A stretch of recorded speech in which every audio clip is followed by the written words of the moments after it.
siang. Bagaimana kondisi badannya saat ini, Pak ya? Alhamdulillah lancar, sehat. Nah, untuk pendampingan individu satu ini fokus kita nanti ada 4, Pak ya. Yang pertama itu diskusi tantangan belajar daring. Ya kan, kalau jenengan tentunya tidak pertama kali untuk pembelajaran daring seperti ini, sudah biasa. Terus yang kedua, penerapan perubahan kelas sesuai pemikiran Ki Hajar Dewantara.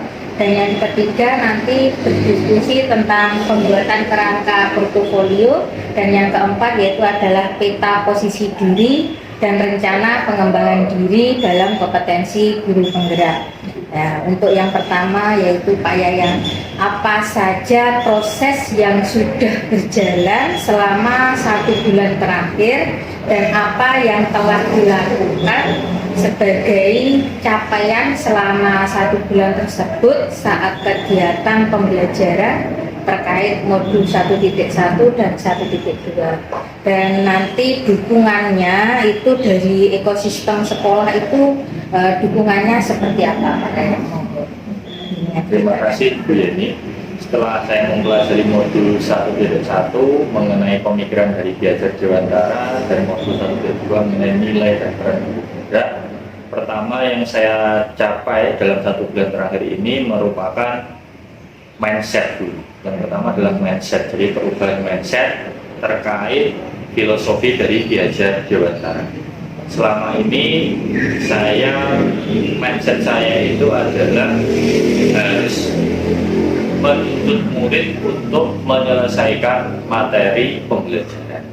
Sehingga selama ini saya lebih berfokus ke kuantitatif pelajarannya, bukan ke kualitas pembelajaran. Dan setelah saya belajar mengenai filosofi dari Ki Hajar Dewantara, di sini saya sudah mulai merubah mindset saya, di mana kita tidak boleh menuntut murid, tetapi kita harus menuntut. Nah, selain itu, saya juga mulai memperbaiki diri untuk meningkatkan kualitas pembelajaran. Jadi tidak hanya kuantitas atau berapa banyaknya materi yang harus saya ajarkan kepada siswa, tapi lebih ke kualitas pembelajaran sehingga murid saya merasa senang dan gembira. Jadi yang sudah dicapai yaitu untuk panjenengan itu adalah perubahan mindsetnya, terutama itu perubahan mindset itu terpenting untuk semuanya. Kalau guru itu tidak boleh menuntut tapi menuntut. Untuk capaian itu, Pak, itu dukungannya dari ekosistem sekolah seperti apa? Terkait dukungan dari ekosistem sekolah, alhamdulillah mulai dari Bapak Kepala Sekolah, kemudian Bapak Ibu Guru, itu semuanya mendukung mengenai program guru penggerak ini. Jadi yang pertama terkait dari Bapak Kepala Sekolah itu memberikan dukungan penuh jika ada kegiatan atau agenda terkait guru penggerak. Kemudian untuk Bapak Ibu Guru, rekan sejawat itu juga sangat membantu. Misalkan saya sedang ada acara atau agenda Zoom terkait guru penggerak, itu kelasnya juga diambil sama rekan sejawat atau Bapak Ibu Guru lainnya. Kemudian untuk anak-anak juga bisa dikondisikan. Jadi dukungan dari Bapak Kepala Sekolah dan rekan sejawat yang terus berkolaborasi, mana yang satunya ada kegiatan, yang satunya mengisi, karena dia tetap berkolaborasi. Nah, luar biasa proses yang sudah dilakukan Pak Yayan. Tentunya untuk merubah mindset itu penuh perjuangan ya Pak Yayan. Nah, tetap semangat untuk perubahan mindset. Semoga yang diharapkan oleh Pak Yayan dapat kegiatan pendampingan berikutnya Pak Yayan. Di sini tindak lanjut dari lokakarya orientasi yang dulu itu pernah menuliskan harapan, kekhawatiran dan dukungan dari ekosistem sekolah. Nah, yang ditanyakan di sini Pak, dalam melakukan pembelajaran daring tentunya ada harapan dan ada kekhawatiran. Nah, di sini kekhawatiran sebelum kekhawatiran yang jenengan resahkan yaitu saat melakukan pembelajaran daring itu yang sudah terjadi ataupun belum terjadi kekhawatiran itu, monggo jenengan ceritakan seperti apa kekhawatiran yang sudah terjadi dan yang belum terjadi. Monggo. Terima kasih Bu. Jadi untuk kekhawatiran pembelajaran daring itu yang sudah terjadi adalah kurangnya manajemen waktu. Jadi dari jadwal kan sudah tertulis ya, misalkan eksplorasi konsep tanggal sekian, elaborasi tanggal sekian, kemudian rukol tanggal sekian. Nah, itu biasanya itu untuk terutama yang belajar mandiri itu sering tidak sesuai dengan tenggat waktunya, meskipun tidak ada budgetnya gitu. Nah, itu biasanya dirapel seperti itu, jadi digabung jadi dengan yang diharapkan terkait jadwal itu. Kemudian kekhawatiran yang belum terjadi adalah pembagian antara tugas sekolah dengan pembelajaran daring guru penggerak. Biasanya seperti minggu mulai besok sampai dengan minggu depan itu kan ada agenda penilaian sumatif akhir semester kelas 9. Ini kan juga bareng dengan lokakarya 1, kemudian pembelajaran modul 1.3. Nah, untuk bulan-bulan Mei ini memang kegiatan di sekolah juga cukup padat karena mulai besok sampai dengan minggu depan sampai tanggal 11 itu kelas 9 ujian. Kemudian setelah itu ada Purnawiyata kelas 9, habis itu sumatif untuk kelas 7 dan 8. Mungkin nanti terkait manajemen waktunya yang harus saya manage atau tata sedemikian rupa sehingga tidak mengorbankan salah satunya. Jadi itu manajemen waktu ya Pak, yang utama yang sudah terjadi ataupun belum itu berhubungan dengan waktu. Jadi jenengan itu harus pandai-pandai untuk mana yang dahulu harus dilakukan gitu. Nah, prioritasnya yang mana dulu. Terus untuk harapan Pak, saat pembelajaran daring itu tentunya ada harapan yang jenengan harapkan dari pembelajaran daring itu untuk 1 bulan ini itu apa, dan untuk bulan berikutnya harapannya itu apa? Untuk harapan saya pembelajaran daring untuk ke depan atau selama 1 bulan ke depan itu yang pertama tentu tadi Bu apa terkait manajemen waktu. Saya harus bisa memperbaiki manajemen waktu antara pembagian antara tugas sekolah dengan belajar LMS dari guru penggerak. Kemudian yang kedua, saya juga ingin menata sesuai dengan jadwal atau schedule yang sudah ditentukan dari guru penggerak ini. Kemudian yang ketiga, saya juga harapan saya ketika pembelajaran daring, terutama ketika sinkronus atau sinkron ketika Zoom baik dengan fasil ataupun dengan instruktur itu lebih banyak interaksi. Nah, daripada cuma satu arah cuma mendengarkan. Itu apalagi kan kalau jamnya kan jam-jam kritis kok ngantuk sudah capek. Jadi kalau satu arah itu kan kurang, tapi kalau interaksi atau 2 arah kan nanti cenderung ya untuk motivasi. Terus untuk dukungan dari kepala sekolah Pak saat kegiatan pembelajaran daring itu apa Pak? Untuk dukungan dari Bapak Kepala Sekolah terkait pembelajaran daring ini sangat mendukung penuh Bu. Jadi misalkan seperti yang dulu awal kan pernah gimmick waktu pembelajaran itu juga diizinkan. Kelas yang ditinggalkan ini diserahkan ke guru piket harian. Seperti itu. Jadi sangat pokoknya ketika ada kegiatan terkait guru penggerak kelas-kelas sangat mendukung.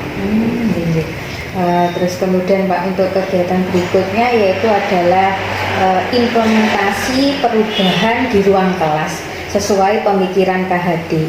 Nah, berdasarkan pembelajaran mengenai filosofi KHD, perubahan yang sudah Pak Yayang lakukan di dalam kelas yang selaras dengan pemikiran Ki Hajar Dewantara itu apa Pak? Terkait pembelajaran di kelas yang sudah saya lakukan perubahan terkait dari filosofi Ki Hajar Dewantara. Yang pertama tadi Bu, jadi saya tidak lagi menuntut siswa, tapi saya berusaha menuntut siswa saya ke arah yang lebih baik. Kemudian yang kedua, saya mencoba mengoptimalkan kodrat alam. dan juga memberikan kodrat zaman, yaitu berupa pembelajaran yang berbasis dengan teknologi. Kemudian yang ketiga juga tadi terkait kualitas pembelajaran. Jadi saya tidak mengejar kuantitas atau materi pembelajaran seberapa banyak yang harus saya ajarkan, tapi lebih ke kualitas pembelajaran sehingga siswa saya merasa asik, merasa senang dan tidak tertekan ketika jadi menuntun yang pertama tadi, yang kedua mengoptimalkan anak itu sesuai kodratnya, dan yang ketiga kualitas pembelajaran. Terus kemudian Pak, dari pembelajaran saat modul filosofi KHD itu yang mendorong Pak Yayang melakukan perubahan itu pada saat pembelajaran di bagian mana Pak? Pada saat di modul itu yang dengan ingat itu apa? Terkait yang mendorong saya melakukan perubahan itu adalah ketika saya mempelajari yang pertama eksplorasi konsep, kemudian yang kedua terkait ruang kolaborasi ketika sama Pak Didi dulu itu. Jadi yang mendasari saya melakukan suatu perubahan, dan juga di modul kan ada juga itu apa namanya interpretasi dari Ki Hajar Dewantara. Mungkin itu yang salah satu yang merubah mindset ataupun merubah pembelajaran saya di kelas. Untuk tentunya dari jenengan melakukan perubahan di dalam kelas itu respon dari peserta didik itu bagaimana Pak? Terima kasih untuk respon dari peserta didik, mereka sangat senang Bu. Jadi apalagi yang utama adalah ketika saya memenuhi kodrat zamannya anak-anak sekarang, yaitu dengan mengimplementasikan pembelajaran berbasis teknologi. Nah, itu. Jadi saya mulai mengembangkan LKPD itu yang disertai dengan penggunaan HP di kelas, tetapi dengan kontrol. Jadi misalkan saya ingin pembelajaran menggunakan HP itu dari pagi atau awal masuk itu HP-nya dikumpulkan, kemudian saat pembelajaran saya berikan, kemudian kalau sudah saya tarik. Jadi mereka lebih antusias. Selain itu yang kedua, karena saya mata pelajarannya adalah IPA, saya lebih ke praktek. Jadi tidak hanya buku pembelajaran di buku teks saja. Jadi tadi prakteknya itu diperbanyak orang ya Pak? Terus yang berikutnya Pak, hal yang sudah baik tadi, dengan tadi yang jenengan lakukan perubahan itu sudah baik Pak. Terus apakah ada yang perlu diperbaiki untuk kedepannya Pak? Yang perlu diperbaiki terkait pembelajaran di kelas bagi saya sendiri sebagai seorang pendidik, yang paling utama adalah membentuk karakter siswa. Itu yang saya rasakan yang perlu dilakukan perubahan untuk kedepannya. Jadi siswa sekarang itu kan ya mungkin salah satu akibat dari lost learning akibat COVID-19. Jadi karakter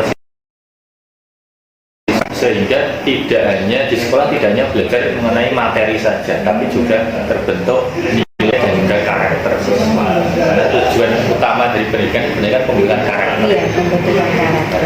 Terus untuk kemudian Pak, yang jenengan lakukan perubahan di dalam kelas tadi kan di dalam modul itu dituangkan dalam sebuah jurnal refleksi mingguan gitu Pak. Jurnal refleksi mingguan yang kemarin untuk aksi nyata modul 1.1.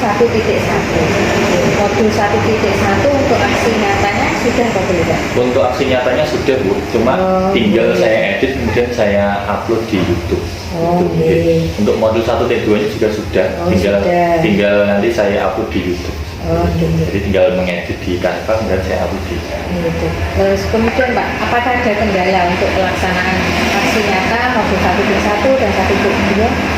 Untuk kendala itu lebih ke saat pembelajaran kemudian harus mengambil video. Kadang anak kalau sudah SMP kan ada rasa malu ketika ada di video itu kan ada. SMP masih ada rasa malu kan? Biasanya kalau SD itu kita kan mesti ke sutradara kita briefing dulu. Terus kalau SMP kalau ada kamera atau video mereka cenderung malu. Jadi tidak seperti pembelajaran ketika tidak ada kamera. Kita tambah narsis. Apalagi yang laki-laki itu seperti takut. Nah, takut dipotret itu. Jadi kendalanya ada di anak-anak ya Iya, Pak. kecuali Iya, kelas tertentu ya itu bisa dikondisikan. Tapi kalau waktunya pada saat kelas-kelas normal itu seringnya seperti itu. Ya, kalau di aplikasi jenengan kalau membuat aksi nyata ngotonya pakai apa? Saya Canva? kalau ngeditnya Canva. Oh, pakai Canva. Ini. Nah, untuk sekarang berikutnya ya Pak, untuk pembuatan portofolio digital. Iya. Nah, kemarin saat loka orientasi kan juga pengenalan lah yang kemarin. Terus kemudian dilanjutkan sendiri di rumah. Untuk media dengan pakai saat penggunaan portofolio digital, platformnya apa Pak? Untuk penggunaan platform untuk portofolio digital, ini saya menggunakan Google Sheet sama seperti yang waktu loka orientasi. Ini sudah saya lakukan juga di ini Bu. Jadi ada beranda, kemudian profil, kemudian nanti di sini ada aksi nyata untuk modul 1, 2, 3, ada publikasi dan juga ada sertifikat yang mungkin saya dapatkan. Oh, ini.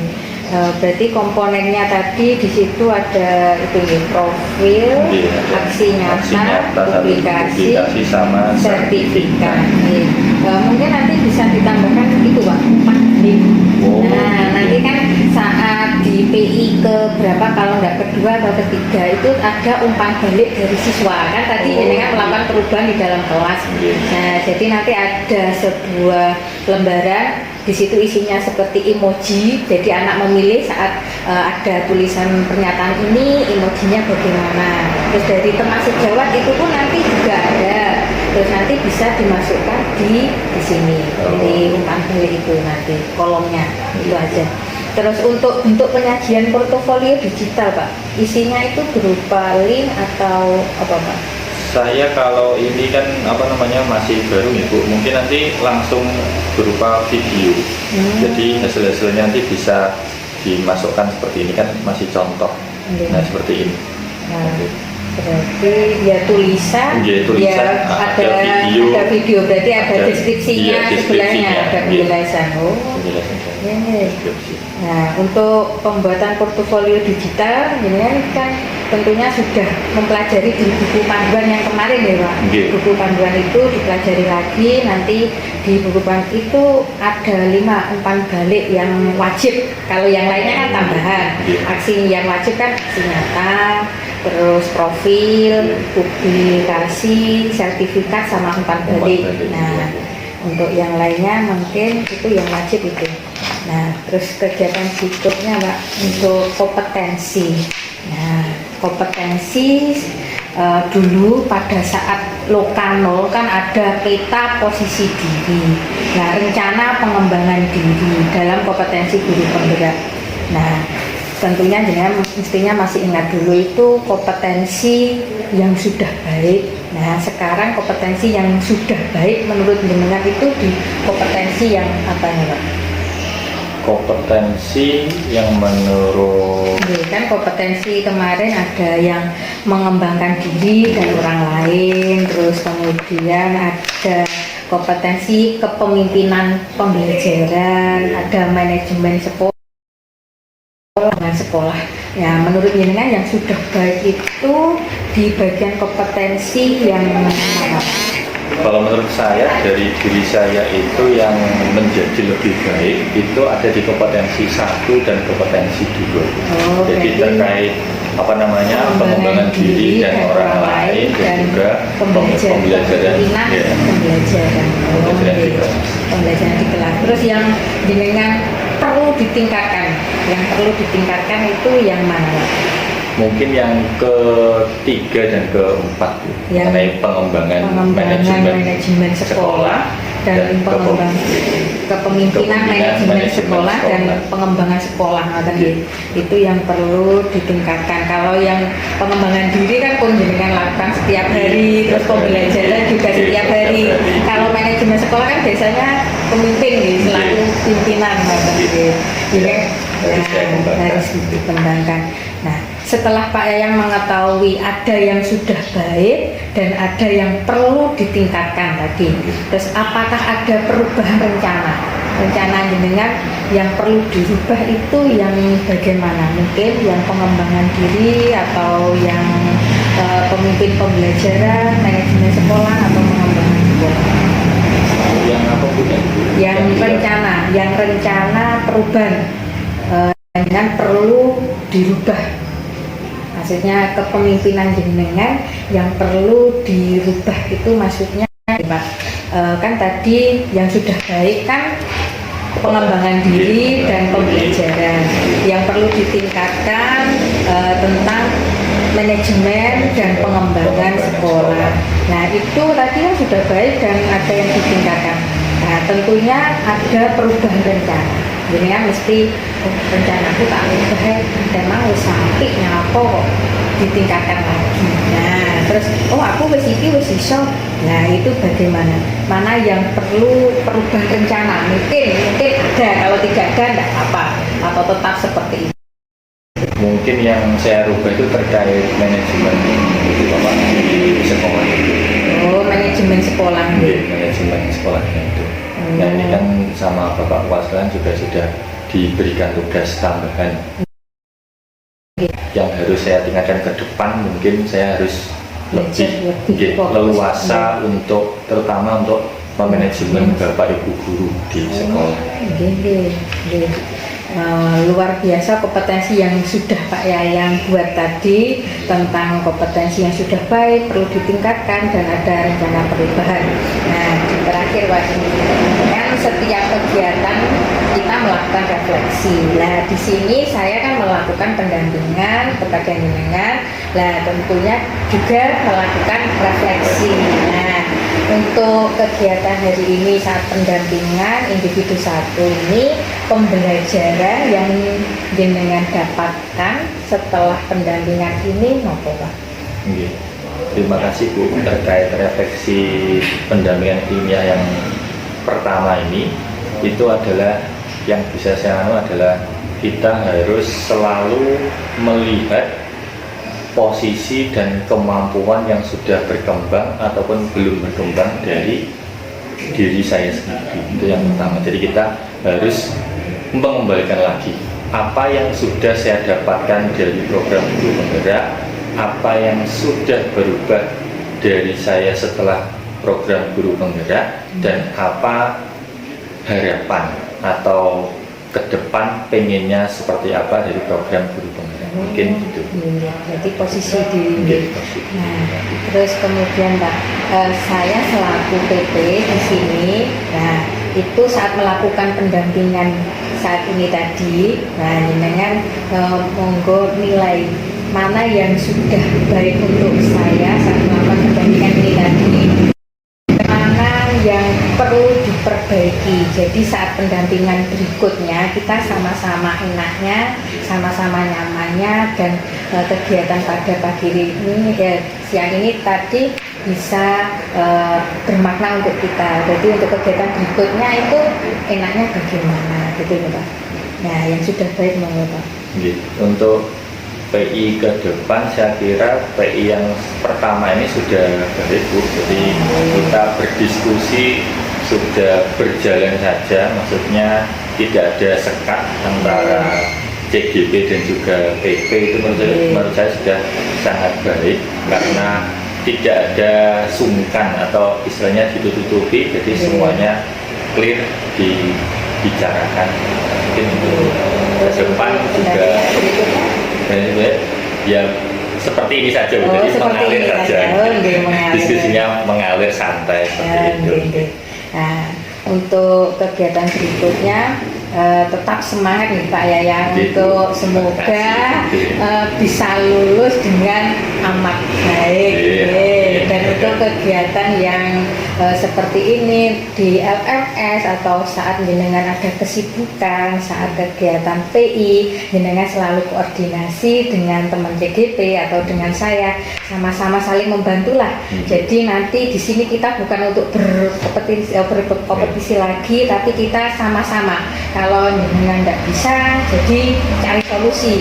Nah, sama-sama bagaimana jalannya itu bisa lancar nih Pak ya.